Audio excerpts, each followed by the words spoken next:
What's going on, guys? Today we're going to be working on my 2001 CR250. It's got a bad stator, as you can see. There was a lot of friction in there. It's making contact with the flywheel, and we're just going to replace that today. Alright, so we're going to start off by taking these 3 screws out. They're just Phillips heads.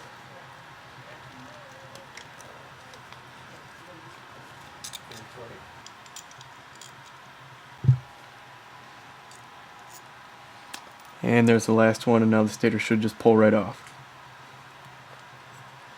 Alright, there it is. Now what we're going to do is we're going to cut these wires right here, cut them pretty short, and then we're going to solder on the new ones from the new stator, and then we're just going to heat shrink it up and put the new one back in. So we'll see how that goes. Okay, so right now I'm just cutting these 2 wires to remove the stator from the stator plate. So there's one. And there's the other one. Okay, now that we've got the stator off, we can see that this one is no good anymore. It's basically junk.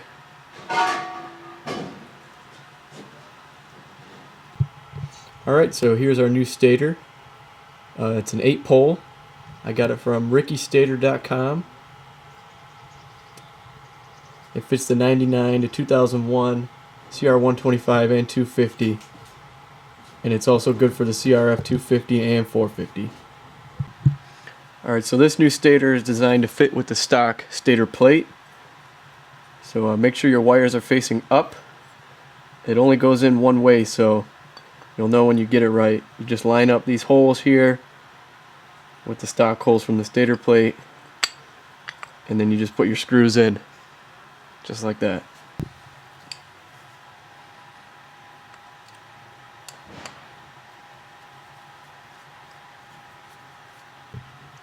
Alright, so once you've got your stator mounted to your plate, you're going to want to go ahead and take these wires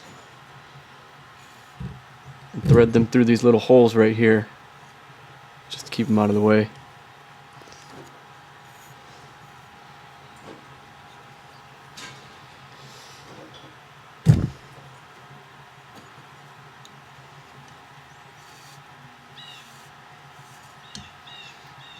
Just like that. Alright, so we're going to start by cutting these wires from the new stator. We're going to shorten them up here so it fits in there nice and tight.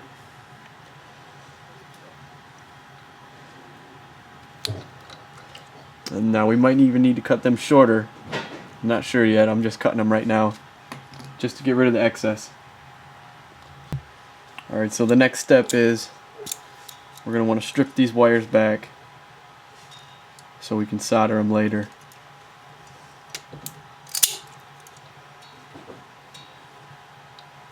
There's one.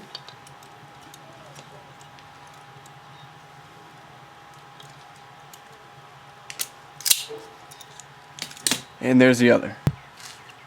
Alright, what I'm doing now is just cutting this casing back with a razor blade so it makes it easier to work with when we go to solder this up.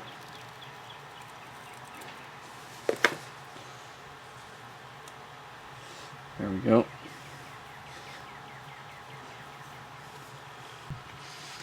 Okay, so before we go any further,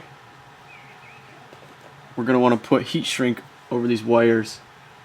So after we solder them up, we can just slide this back up and it'll look like nothing was ever changed.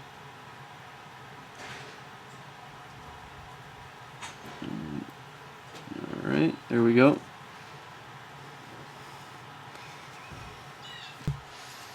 Alright, so I've got my soldering iron here. And what we're going to want to do is just tin these wires up a little bit and get them ready.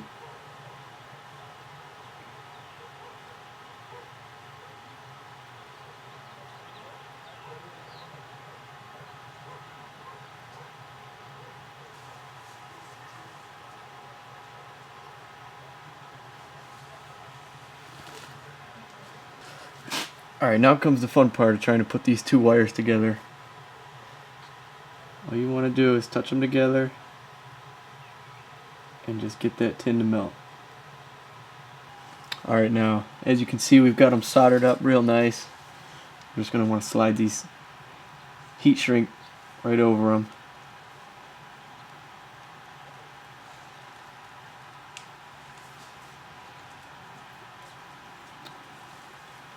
Look just like that. Now we'll do the other one. Then we're going to take our soldering iron and we're just going to run along it.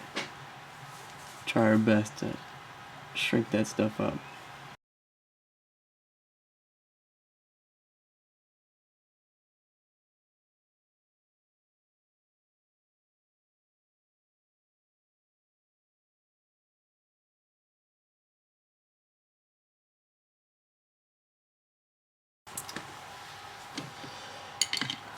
Just like that. Alright, so now that we got the new stator on, we've got the wires soldered up. Next thing we got to do is try and button this back up. So I'll see what I can do here. I'll try and get footage of everything. Alright, so the first thing I did was I lined this little plate up right here, put this little screw in, and you have to line it up with this notch here, and then you can go ahead and put the bolt in up here. So we're going to do that now. Alright, these top and bottom bolts are just your standard 10mm. Nothing tricky about them.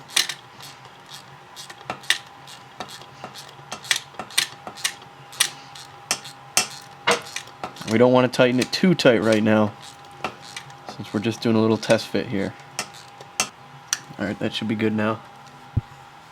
Okay, now for this bottom bolt, there's a small plate that goes over it. And also you have to line up this little clip again. So the first thing I'm going to do is put this screw in. Alright, once you get that in, you can tighten this bolt up. Alright, now this little piece right here, this is going to be a little tricky, since we're going to have to line up two things here for this screw hole. So see if we can't do that. Alright, so it looks like this part needs to go under that, just like that. And it actually lines up a little bit easier than I thought.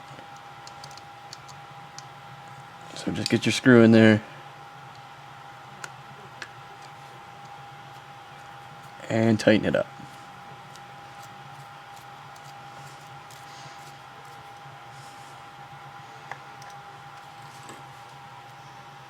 And there's also another screw right here. That's the last of our small screws we're going to be putting in.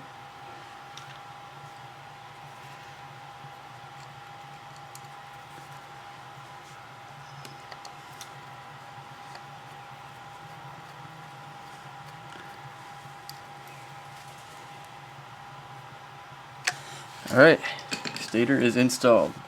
Next thing we're going to do is put the flywheel on. So let's get to it. Now before I go ahead and put this flywheel on, as you can see from the last stator, however it was put in wrong, and there was contact between the whole thing. You can see all that melted plastic in the flywheel. So before I put this on, I'm going to clean all that gunk out, make it look real nice and smooth. Alright guys, so what I did to clean this flywheel out was I took a razor blade and I just scraped around the edges. Just went like this all the way around, multiple times. It took a while. And now we're ready to slip it on. It's keyed, so it can only go on one way. So we'll just line that up and slip it on. Alright, there it goes. Alright, flywheel's on. Now we just need to bolt it in there. Alright, so once you get your flywheel on, you're going to put your washer in there, and then screw your nut on. And then we're going to torque it down to 40 foot-pounds. Alright, there's the cover back on. Okay, now we're going to check for spark here. See if the stator's working. Alright, looks like we got spark, so we're going to assemble everything and see if it runs. Alright, well the good news is the bike did run. However, when it started it was full throttle the whole time. I'm suspecting an air leak of some sort. So expect the next video to be a leak down test on this bike. Thanks for watching, guys.